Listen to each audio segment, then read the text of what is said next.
It sounds pretty straightforward. You learn something, and then you practice it, and you get better at it. I understood that. And then about 90 years ago, someone came up with another idea where if you space out the practice at certain intervals, you can win against the forgetting curve. And you can retain the information and recall it even longer. But when I first heard about this particular concept, it threw me a bit because it seemed to go against some of these things I already knew. And this concept is called interleaving. And it's one of the Penn principles that we'll discuss in a second. But basically it means that we practice one task, then shift our attention to another task, practice that, and then shift our attention back to this task, and so on for a predetermined amount of time. And somehow that actually makes our recall even better. So it did throw me for quite some time, and it's taken me, to be honest, maybe a couple of years to get my head around this subject and why interleaving can work and why it can work in certain circumstances better than others. So in this video, we're going to cover interleaving, and we're going to see how it differentiates itself from spaced learning and how we can use it or why we should maybe use it in certain areas of our training rather than all of them. So let's take a look. Penn principle number 7 tells us to mix up practice tasks to boost performance. Psychologically speaking, this means interleaved practice impairs short-term performance, but long-term retention and transfer are enhanced. Educationally, practicing learned and novel or new tasks in an interleaved fashion leads to better performance of the overall skill. Neurologically, what's happening is interleaving enhances the communication and coordination between task-relevant brain areas. So the questions I'd like to cover are: how similar or different do interleaved skills need to be to improve performance? And how do we differentiate interleaving from, say, spaced learning?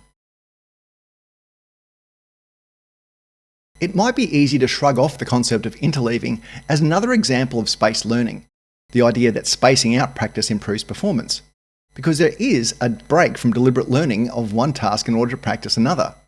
A 2021 analysis in the Educational Psychology Review of 115 papers in both fields explains the difference by using the term the discriminative contrast hypothesis.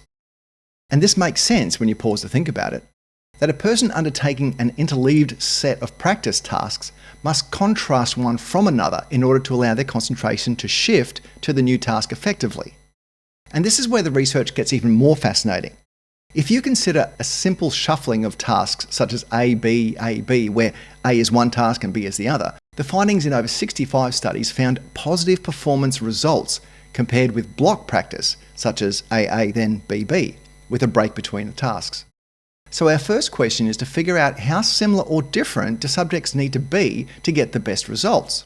The studies do go some way to providing us this answer.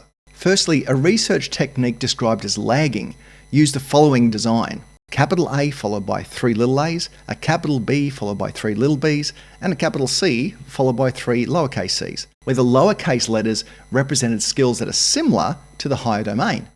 It was found that interleaved practice was more effective for high similarity categories. For example, learning to put a chain on a bicycle followed by putting air in the tyres or adjusting the brake lines would be considered highly similar categories, whereas following putting the chain on a bicycle with theory on air pressure would be considered a more dramatic shift. Secondly, a 2015 study found that interleaving had less or no effect on performance when students were already knowledgeable about a subject. The students simply didn't need to use the skills of discrimination and contrast to focus on the different tasks. In vocational education then, we can apply this in our individual contexts by thinking about the various skills we teach in our subjects. Is there likely to be a high level of underlying experience where interleaving won't necessarily improve the outcomes for the students? In which case, we can rely more on spaced practice techniques. Or will the concepts be difficult and novel where interleaving tasks during practice will have a beneficial effect? One example is drone piloting. It's a relatively new addition to the VocEd curriculum. Things like spatial awareness, dexterity, and the understanding of flight dynamics are varying skills that would most likely benefit from interleaved practice. In subjects like healthcare, there is often an overlap of skills and knowledge that may therefore benefit students more by using spaced practice instead. I'd love to hear your thoughts and experiences in the comments. Do you think spacing or interleaving would work best in your field? Thanks for watching or listening. please consider subscribing to our series to be the first to get the latest professional development information from Spec Training and seeing how you can apply it to your teaching practices. Bye for now.